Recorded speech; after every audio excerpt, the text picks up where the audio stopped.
December can be a magical month for sure. Twinkle lights, gifts, celebrations, but it can also be intensely overwhelming. With the endless parade of parties, social gatherings, school recitals, it can all feel like, well, a bit too much.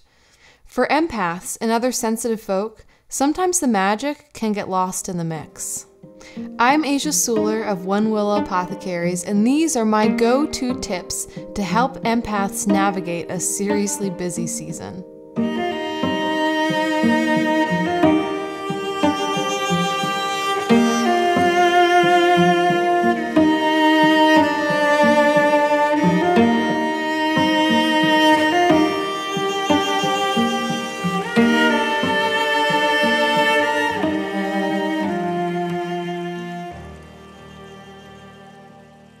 I identify as an empath.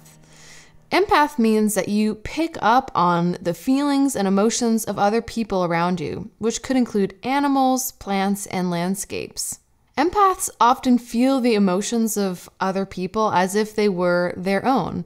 Empaths are, in short, highly sensitive, and it can be really hard to navigate the world as an empath. Imagine feeling all these feelings all the time that you're not even sure if they're originating inside of you or inside of somebody else.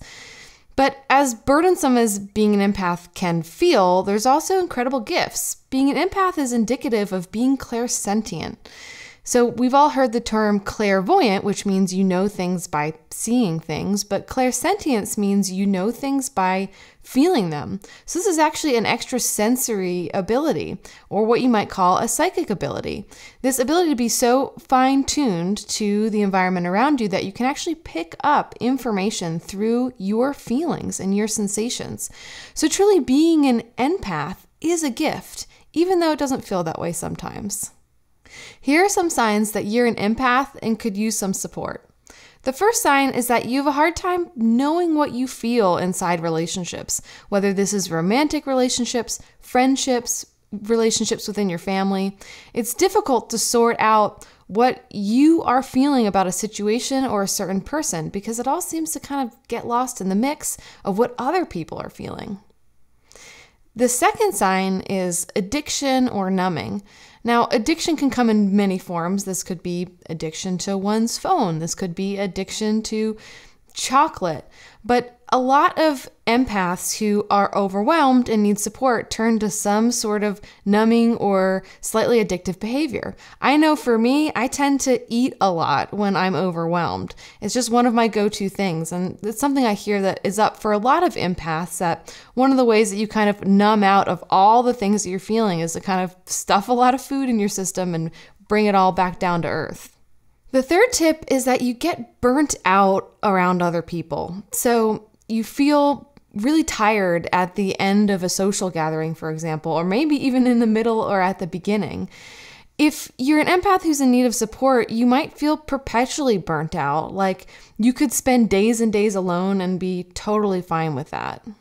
The next sign is that you get nervous or overwhelmed in crowds. So you don't even have to be interacting with people in order to start feeling overwhelmed. This could be, for example, going holiday shopping and being in a department store and just feeling super overwhelmed in that moment. This is probably a good sign that you're an empath and could use some support. And lastly, you might find yourself adjusting to other people. So December is often a month when we're kind of inundated with our connections, and it's wonderful, right, to be reaffirming these connections, spending time with people you love. But you might find that when you're around other people, you start to adjust yourself to where they're at. Maybe if they've had a hard day, you are adjusting yourself to meet them just so, or maybe they've had a good day, or anything in between. If you find that you're often taking stock of the way someone is feeling or what they're dealing with that day and adjusting yourself accordingly to basically match who they need you to be or who you think they need you to be, then you're probably an empath. So how do you navigate this season if you are an empath and this is just an overwhelming time of the year? Well, the very first thing I would say is you have to make a boundary. So a lot of people talk about boundaries often, and it's something that I've heard for years and years, and a part of my mind goes, yeah, sure, I totally understand that. But really, truly, this is important. And the best way to set a boundary for yourself is to say no. Now, I know you've heard this before, but I'm going to hand you something that might shift a little bit. If you want to make sure you have a good boundary, boundaries really being creating a space where you can be yourself and be in your home frequency, even if you're among other people, even if you have a lot of responsibilities, then say no to the one thing that you really don't want to do, but you really didn't think it was at all okay for you to say no to. It's easy, right, to start saying no to the small stuff that maybe people don't really care whether or not you're at. It's a lot harder to say no to that one big thing that everyone's expecting you to attend. But I promise you, if you say no to that one big thing, all of the small no's are going to be so much easier. So you might have to work your way up to saying no to spending Christmas Eve with both sides of your family. But you could definitely start with saying no to your holiday party at work. It might be something that everyone expects you to go to. Maybe it even feels important for your job. But if you tune into yourself and you hear a no for that, say no. It's amazing what happens when we take a big leap like that. All of a sudden, our boundaries, which is something we were working on and felt maybe not too strong, get like a super boost, and everything else becomes easier.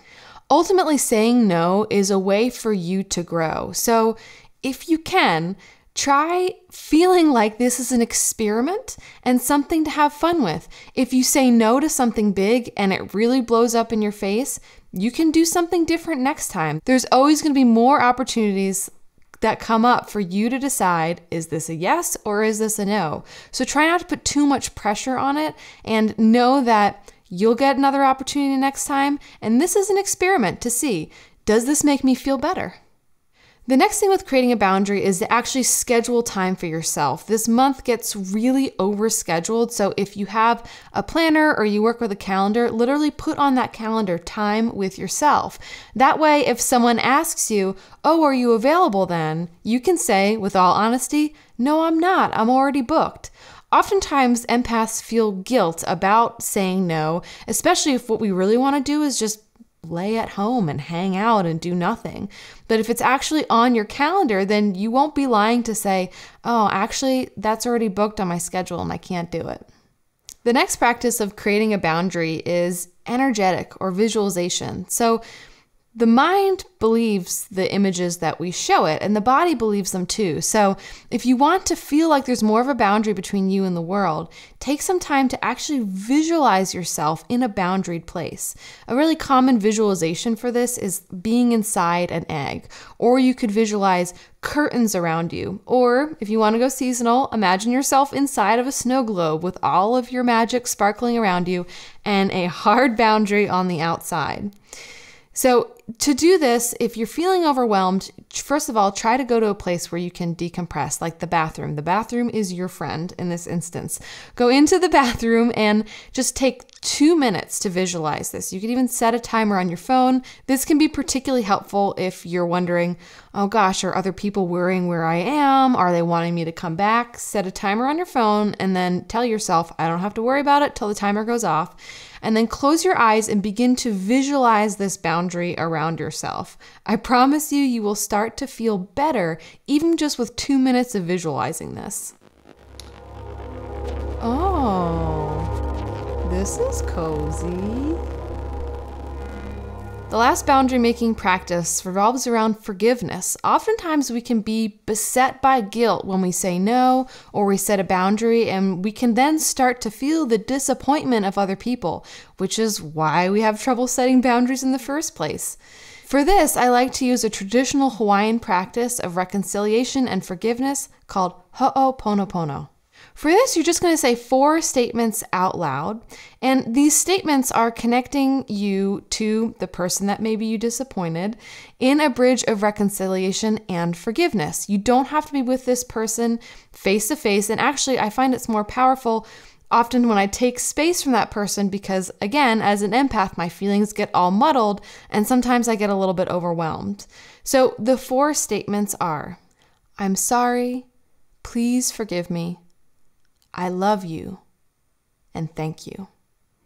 So you can repeat these over and over again.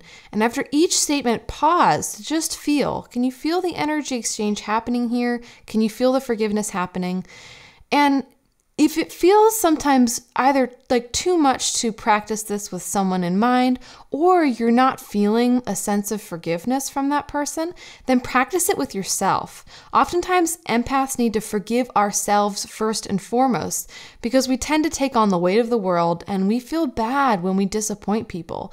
So try this with yourself. Literally imagine maybe yourself in the past, maybe the self that is feeling bad in this moment. Externalize the self, envision them in your mind, and then say this to them. I'm sorry. Please forgive me. I love you. Thank you. And just see what might settle inside of yourself. This is really helpful once you set a boundary to keep it clear and forgive yourself for needing to make that boundary and taking care of yourself in all the ways you need to. The second practice that's super important during this time is energy hygiene. So you've heard about general bodily hygiene, right? The things that we normally do to keep ourselves clean and sparkly. Well, we need to do this for our energy too, especially if you're an empath because you're constantly picking up things from other people and you might have a lot of cords, stuff, gunk hanging around you that's just not yours and you need to clean it off. So the first thing I would say is make a ritual of coming back home. So when you arrive back home after a long day, take even just 5 minutes to ground back home before you launch into the next thing. In this moment, you're actually calling back to you all these pieces of yourself that have gone out in other places and also shedding the pieces of other people that you're carrying with you. I like to do a meditation that I call Return to Self, where I literally imagine calling back my lights from wherever it is I left them. And this can be a nice visualization during the holiday time as well.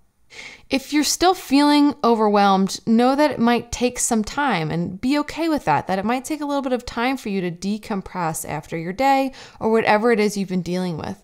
But one thing that's helpful for me is to actually visualize doing a full body scan. So going back to that visualization of the egg or the snow globe, close your eyes and actually feel the contours of it and see, is there any spaces where there are holes or where my boundary here has been compromised? And then use your mind and your imagination to patch up those places. This can really help seal these energetic holes where stuff is coming in and your vital energy is going out.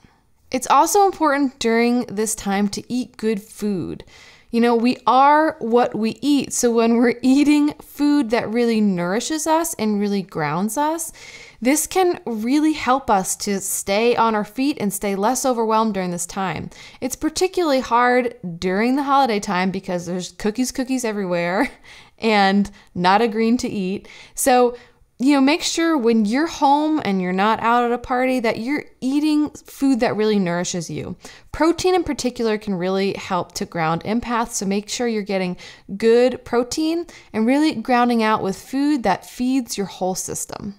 And lastly, with energy hygiene, one of my favorite things to do is actually work with water. Water is incredibly soothing for empaths. Most empaths really enjoy being around water. And so my favorite thing to do during the holiday time and really any time of the year is to take ritual baths.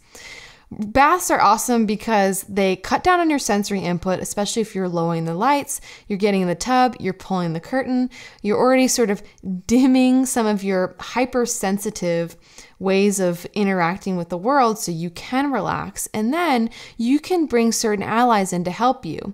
A lot of people like working with herbs to burn, like sage or rosemary, for example, so to kind of clear the air. I also really love working with stones. So here are 3 stones that I like to bring actually into my physical bath that help you to detoxify, cleanse your energy, and set good boundaries. The first one is black tourmaline. So all tourmalines are what you'd call chelators, meaning they bind to things inside of your body and escort them out. Well, black tourmaline is particularly good at binding to any outside energies that have come into your field and escorting them out. So one of the things about black tourmaline that I love is it's a really fast stabilizer. So if you feel like really unhinged, like really overwhelmed, like bits of you are everywhere, maybe you're having a lot of emotion come up because you've taken on so much, black tourmaline will escort out what's not you and it will stabilize you quickly. The next one is pyrite. Now, I love this because oftentimes pyrite in the past has been called fool's gold, but pyrite's like, I am not fool's gold, I am pyrite. So pyrite is all about authenticity. It's about knowing who you are and being able to shed the stories that other people are trying to place on you about your identity. Pyrite is a premier stone for confidence. So when you feel like you need to really come back into your home frequency, pyrite is awesome for this. The next stone is citrine. Citrine is a quartz variety stone that is known to be a stone of abundance. But one of the things that I love to remember about this stone is that it's about an abundance of self. When the responsibilities of life really overwhelm you and you start to feel like you're forgetting joy, citrine can bring you back into this sense of joy with yourself, with your own natural resources, with all of the abundance that is your energy, your gifts, your talents. So when you start to feel fatigued, take a bath with citrine and feel all that golden energy fill you back up. The last tip is a fun one, and I hope that you take it to heart. So make your home your magical holiday palace. Seriously, I feel like in this time, oftentimes we can get so focused on other people and making the decorations at our workplace or our children's classroom look really great. And then we kind of forget about nourishing our own space. So whether that's a whole house or a small room inside of a building, make sure your space is really bedecked with what makes you feel good during this time. So whether that's bringing in branches of evergreen to decorate your home, lighting your home by candlelight, or getting a small menorah that you really love. Try to remember any instances when you were a kid and really enjoyed this time. What was it about this time? What kind of ritual, decoration, or celebration really made you come alive? And make sure that you reserve time during this month to really celebrate on your own, to really have this time of sparkliness, of the light returning, really giving yourself the ability to absorb this magic and be in it fully. One of the things that I think would be really helpful for all empaths is this idea of an affirmation advent calendar. So if you've ever seen an advent calendar, basically you open each day leading up to Christmas, but you could choose any day that you'd like. You could choose leading up to solstice, leading up to the new year. And each day, normally with an advent calendar, you open it up and there's a chocolate or something of the sort. Well, what if before the holidays hit, knowing what is up for you during the holidays, if you made an advent calendar and each day was a different affirmation?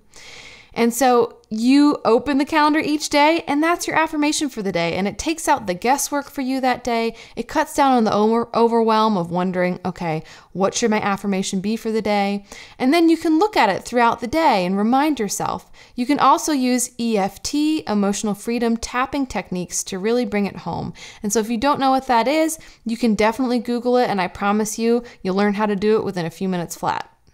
So if this video was helpful for you, definitely share with other empaths in your life. This does not have to be an overwhelming, super draining, fatiguing time of the year. This can really be a time of magic. Now, I have other videos here on YouTube talking even more about the magic of this time if you're ready to embark upon that. And if you want to go even deeper and make connections with the plants and stones that can help you really embrace the beauty of this time of the year, then check out my online class, Holiday Magic and Medicine Making. It's full of wonderful tips to really embrace and cultivate the joy of this time. Thank you so much for watching, and I'm excited for you to create a holiday time that truly feels nourishing to your system, heart, and mind.